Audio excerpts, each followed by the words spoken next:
Today we're going to learn how to use Adobe Photoshop and Camera Raw to color correct for light cast. If you've shot indoors in low light under things like tungsten or fluorescent, you've probably seen either a yellow or a green cast. So what we're going to do today is learn how to use Photoshop or Camera Raw processor. And there's a few different techniques, but we're basically going to learn how to get rid of that color cast. So to start, go into the Google Drive folder for the class, go to Downloads, and there's a folder called WhiteBalanceCorrections. Drag that folder to your desktop, and once it's copied, open that folder up in Bridge, and you should see something that looks very similar to this with a few images that have a color cast.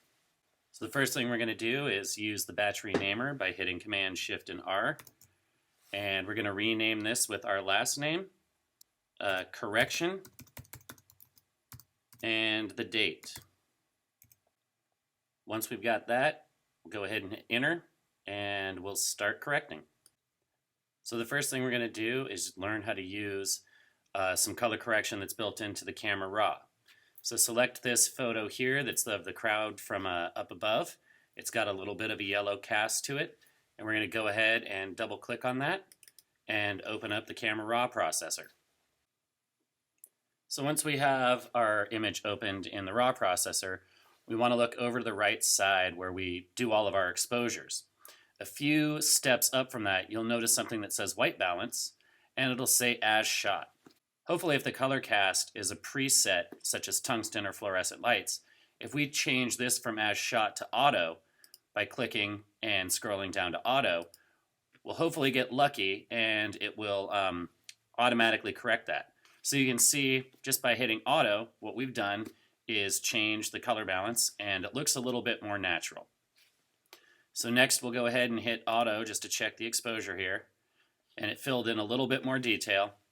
We're going to open that up in Photoshop, and we're going to go ahead and crop this image. So I'm going to push C to bring up my crop tool, and I'm just going to double click and crop that down into a 10-inch image using my preset. Remember up here we've got our presets, so hopefully you still have yours. Once I've cropped it to 10 inches and 200 dpi, I'm going to go up and I'm going to save this into a folder with my last name, correction, and today's date. So go ahead and pause this and take care of that.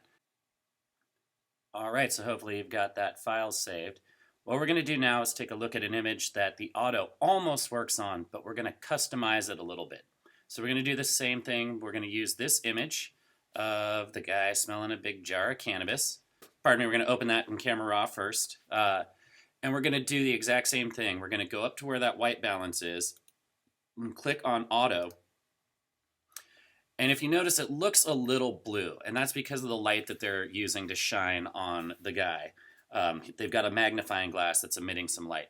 So what we're going to do is drop down right below where it says white balance to the temperature, and you can see here we've got a scale from blue to kind of yellow-green. But because this looks a little blue, we want to take some of that out. So what we're going to do is grab the slider, and we're going to move it a little bit towards the yellow-green side there. And we do kind of want to warm this image up. So I'm going to take it to about just under 4,300, so let's do 4,200. You can also type this in. As you get better at color correcting, you'll know what temperature lights are, and you can actually type this number in if you know the Kelvin temperature of the lights. We'll talk about that a little bit more on Thursday. So for now, once we do that, hit Open Image, and we've got our crop tool hopefully still selected. Go ahead and crop this image down to 10 inches and save it in that same folder with your last name, corrections, and today's date. And you go ahead and pause this again while you take care of that, and we'll look at using some tools inside of Photoshop to help us color correct some other images.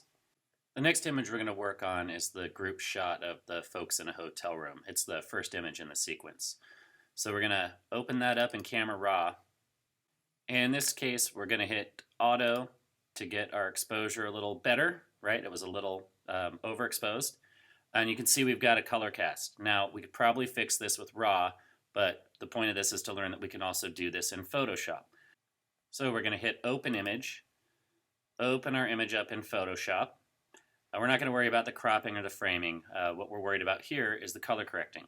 So I'm going to hit the escape key right now to get the crop tool to go away. And I'm going to do this using a tool inside of levels. So I'm going to hit Command and L to get the levels tool to come up. What I want to do is down here where this lamp is, I know that this thing is pretty close to what we call middle gray.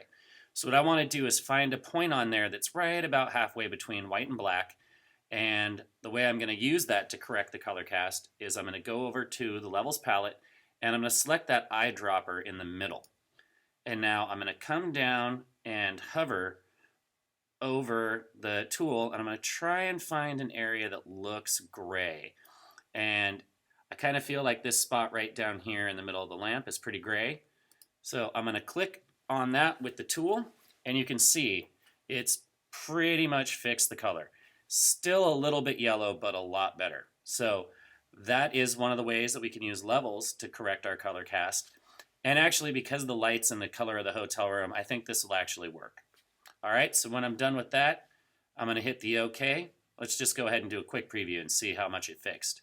So very yellow, definitely not as yellow. So we'll hit OK on levels. And if your crop tool doesn't automatically come back, go ahead and hit the C key. And we're going to crop this image down, save it as a JPEG in our folder to upload to Google Drive. And go ahead and pause this and save your file. And then we'll go ahead and do the last one. So the last image we're going to work with is the one of the people looking at the big book on the bed in the hotel room. So what we're going to do is double click on that to open it in Camera Raw. And we're going to go over to Auto on our exposure and just let it do its thing. In this case, however, it really takes the shadows up. So it takes them up to 55. Go over and take those shadows, bring those back down to about 20. It's really trying to like save it. It is a dark room, but that's really a little too much.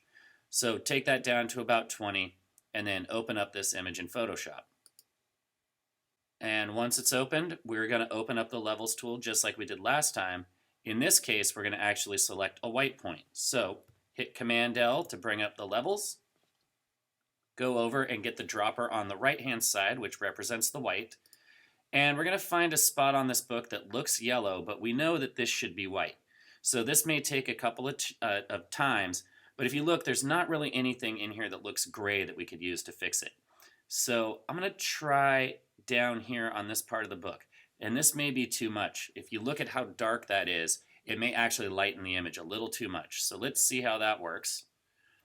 And it did. It really kind of took it up too much. So I'm going to go ahead and hit Command Z. And we'll just try maybe on this little spot right here. So even though I've been doing this for a long time, occasionally I'll pick a spot and it doesn't work. So we're going to try this little portion of the book right here. And again, we still have some yellow, but it's a lot better. Let's take a look over here in the preview. So we see when we click on that, it's definitely a lot better. We're going to go ahead and click OK and accept that change. Take the crop tool if it hasn't come back up by pushing C. And we're going to crop this image and save it into our folder that we're going to upload to Google. So once you get this folder saved, go ahead and upload your stuff into the classwork folder. There's a folder called Corrections. Put your work in there. And when you're done with that, add one of these JPEGs to Canvas. All right, I will see you on Thursday. Have a great day.